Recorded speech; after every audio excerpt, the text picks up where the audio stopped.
राधे राधे दोस्तों, कैसे हैं आप सब। हमारे YouTube चैनल के श्री राधे कृष्ण श्रृंगार में आपका स्वागत है। दोस्तों, आज की इस वीडियो में हम आपको गणेश चतुर्थी की कथा और महत्व बताएंगे। दोस्तों, हर माह में दो चतुर्थी आती हैं, एक कृष्ण पक्ष की और एक शुक्ल पक्ष की। कृष्ण पक्ष में आने वाली चतुर्थी को संकष्टी चतुर्थी कहा जाता है और शुक्ल पक्ष की चतुर्थी को विनायक चतुर्थी के नाम से जाना जाता है। चतुर्थी पर भगवान श्री गणेश का विशेष रूप से पूजन किया जाता है और व्रत रखा जाता है। सभी चतुर्थियों में भाद्रपद माह के शुक्ल पक्ष की चतुर्थी और माघ मास के कृष्ण पक्ष की चतुर्थी का विशेष महत्व होता है। चतुर्थी के दिन भगवान श्री गणेश का पूजन करने से और व्रत रखने से भगवान श्री गणेश प्रसन्न होते हैं और अपने भक्तों के सभी कष्टों को दूर करते हैं। भगवान श्री गणेश को विघ्नहर्ता कहा जाता है और जो भक्त चतुर्थी के दिन भगवान श्री गणेश का पूजन करते हैं, कथा को सुनते हैं, विघ्नहर्ता भगवान श्री गणेश उनके सभी विघ्नों को हर लेते हैं। चतुर्थी पर भगवान श्री गणेश का पूजन करने से घर में सुख समृद्धि आती है और घर परिवार पर आने वाले सभी विघ्न बाधाएं दूर होती हैं। गणेश चतुर्थी के दिन भगवान श्री गणेश की कथा को सुनने मात्र से ही भगवान श्री गणेश की कृपा से सभी कष्टों और संकटों से मुक्ति मिलती है। गणेश चतुर्थी का व्रत करने से घर परिवार पर आ रही विपदाएं दूर होती हैं। कई दिनों से रुके मांगलिक कार्य संपन्न होते हैं तथा भगवान श्री गणेश असीम सुखों की प्राप्ति कराते हैं। गणेश चतुर्थी से जुड़ी पहली पौराणिक और प्रचलित कथा इस प्रकार है। कथा के अनुसार एक बार देवता कई विपदाओं में घिरे थे। तब वह मदद मांगने भगवान शिव जी के पास आए। उस समय भगवान शिव जी के साथ कार्तिकेय जी तथा गणेश जी बैठे थे। देवताओं की बात सुनकर शिव जी ने कार्तिकेय जी व गणेश जी से पूछा कि तुम में से कौन देवताओं के कष्टों का निवारण कर सकता है। तब कार्तिकेय जी व गणेश जी दोनों ने ही स्वयं को इस कार्य के लिए सक्षम बताया। इस पर भगवान शिव ने दोनों की परीक्षा लेते हुए कहा कि तुम दोनों में से जो सबसे पहले पृथ्वी की परिक्रमा कर कर आएगा वही देवताओं की मदद करने के लिए जाएगा। भगवान शिव जी के मुख से यह वचन सुनते ही कार्तिकेय जी अपने वाहन मोर पर बैठकर पृथ्वी की परिक्रमा के लिए निकल गए। परंतु गणेश जी सोच में पड़ गए कि वह चूहे के ऊपर चढ़कर सारी पृथ्वी की परिक्रमा कैसे करेंगे। इस कार्य में उन्हें बहुत समय लग जाएगा। तभी उन्हें एक उपाय सूझा। गणेश जी अपने स्थान से उठे और अपने माता पिता की 7 बार परिक्रमा करके वापस बैठ गए। परिक्रमा करके लौटने पर कार्तिकेय जी स्वयं को विजेता बताने लगे। तब शिव जी ने गणेश जी से पृथ्वी की परिक्रमा न करने का कारण पूछा। तब गणेश जी ने कहा, माता पिता के चरणों में ही समस्त लोक हैं। यह सुनकर भगवान शिव ने गणेश जी को देवताओं के संकट दूर करने की आज्ञा दी। इस प्रकार भगवान शिव ने गणेश जी को आशीर्वाद दिया कि चतुर्थी के दिन जो तुम्हारा पूजन करेगा और रात्रि में चंद्रमा को अर्घ्य देगा, उसके तीनों ताप यानी देह ताप, दैविक ताप तथा भौतिक ताप दूर होंगे।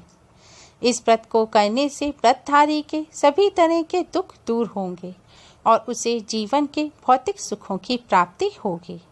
चारों तरफ से मनुष्य की सुख समृद्धि बढ़ेगी। पुत्र पौत्रादि धन ऐश्वर्य की कमी नहीं रहेगी। गणेश चतुर्थी की प्रथम कथा समाप्त हुई। अब हम आपको गणेश चतुर्थी की दूसरी बहुत ही प्रचलित और पौराणिक कथा सुनाएंगे। एक बार महादेव जी पार्वती जी के सहित नर्मदा नदी के तट पर गए। वहां एक सुंदर स्थान पर पार्वती जी ने महादेव जी के साथ चौपट खेलने की इच्छा व्यक्त की। तब शिव जी ने कहा, हमारी हार जीत का साक्षी कौन होगा।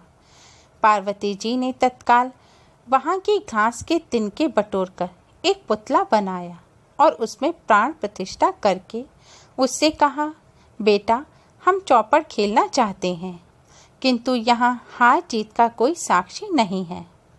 अतः खेल के अंत में तुम हमारी हार जीत के साक्षी होकर बताना कि हम में से कौन जीता है और कौन हारा है। खेल आरंभ हुआ। देवयोग से तीनों बार पार्वती जी ही जीती। जब अंत में बालक से हार जीत का निर्णय कराया गया तो उसने महादेव जी को विजयी बताया। परिणामतः पार्वती जी ने क्रुद्ध होकर उसे एक पांव से लंगड़ा होने का और वहां के कीचड़ में पड़ा रहकर दुख भोगने का श्राप दे दिया। बालक ने विनम्रता पूर्वक कहा, माँ मुझसे अज्ञानवश ऐसा हो गया है। मैंने किसी कुटिलता या द्वेष के कारण ऐसा नहीं किया। मुझे क्षमा करें तथा शाप से मुक्ति का उपाय बताएं। तब ममता रूपी माँ को उस पर दया आ गई और वे बोली, यहाँ नाग कन्याएं गणेश पूजन करने आएंगी। उनके उपदेश से तुम गणेश व्रत करके मुझे प्राप्त करोगे। इतना कहकर वे कैलाश पर्वत पर चली गईं। 1 वर्ष बाद वहाँ श्रावण में नाग कन्याएं गणेश पूजन के लिए आईं। नाग कन्याओं ने गणेश व्रत करके उस बालक को भी व्रत की विधि बताई। तत्पश्चात बालक ने 12 दिन तक गणेश जी का व्रत किया। तब गणेश जी ने उसे दर्शन देकर कहा, मैं तुम्हारे व्रत से प्रसन्न हूँ, मनोवांछित वर मांगो। बालक बोला, भगवान मेरे पाँव में इतनी शक्ति दे दो कि मैं कैलाश पर्वत पर अपने माता पिता के पास पहुँच सकूं और वे मुझ पर प्रसन्न हो जाएं। गणेश जी तथास्तु होकर अंतर्ध्यान हो गए। बालक भगवान शिव के चरणों में पहुंच गया। शिव जी ने उससे वहां तक पहुंचने के साधन के बारे में पूछा। तब बालक ने सारी कथा शिव जी को सुना दी। उधर उसी दिन से अप्रसन्न होकर पार्वती माँ शिव जी से भी विमुख हो गई थीं। तदुपरांत भगवान शिव जी ने बालक की तरह 21 दिन पर्यंत श्री गणेश जी का व्रत किया, जिसके प्रभाव से पार्वती जी के मन में स्वयं महादेव जी से मिलने की इच्छा जागृत हुई। वे शीघ्र ही कैलाश पर्वत पर पहुंच गईं।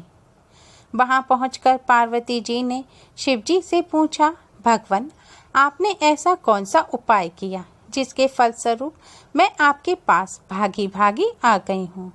शिव जी ने गणेश व्रत का इतिहास उनसे कह दिया। तब पार्वती जी ने अपने पुत्र कार्तिकेय से मिलने की इच्छा से 21 दिन पर्यंत 21-21 की संख्या में दूर्वा, पुष्प तथा लड्डुओं से गणेश जी का पूजन किया। 21वें दिन कार्तिकेय जी स्वयं ही पार्वती जी से मिलने आ गए। उन्होंने भी माँ के मुख से इस व्रत का महात्म्य सुनकर व्रत किया। इस व्रत के प्रभाव से ही कार्तिकेय जी देवताओं के सेनापति बने। कार्तिकेय जी ने यही व्रत विश्वामित्र जी को बताया। विश्वामित्र जी ने व्रत करके गणेश जी से जन्म से मुक्त होकर ब्रह्म ऋषि होने का वर मांगा और गणेश जी ने उनकी मनोकामना पूर्ण की। गणेश चतुर्थी की दूसरी कथा संपन्न हुई। आज के दिन गणेश चतुर्थी की कथा सुनने मात्र से ही भगवान श्री गणेश की कृपा से सभी कष्टों और संकटों से मुक्ति मिलती है।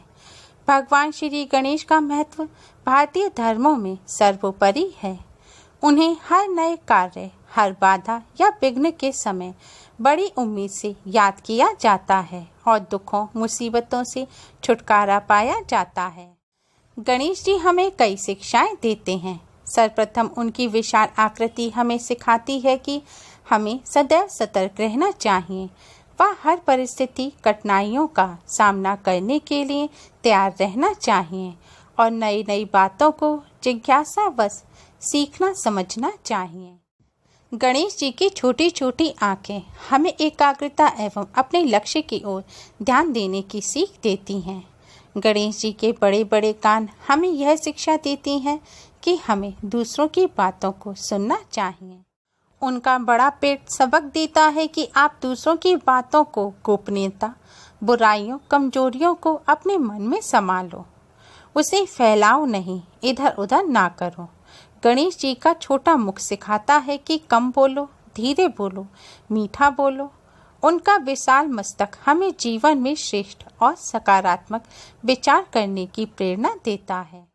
गणेश जी का वाहन मूषक चूहा, जिसे उन्होंने नियंत्रित करके रखा है, हमें सबक देता है कि जीवन में से चंचलता, दूसरों की बुराई, छिंद्रान्वेषण की प्रवृत्ति को खत्म करें। भगवान श्री गणेश की दी शिक्षाओं को अपनाकर हम अपने जीवन को सफल बना सकते हैं। उम्मीद है आपको हमारी ये वीडियो पसंद आई होगी। प्लीज़ लाइक करें, हमारी इस वीडियो को अपने फ्रेंड्स और रिश्तेदारों में ज़्यादा से ज़्यादा शेयर करें, जिससे वह भी इसका लाभ उठा सकें। और हमारी और भी वीडियोस के लिए हमारे चैनल को सब्सक्राइब करना ना भूलें। Thanks for watching. Radhe Radhe.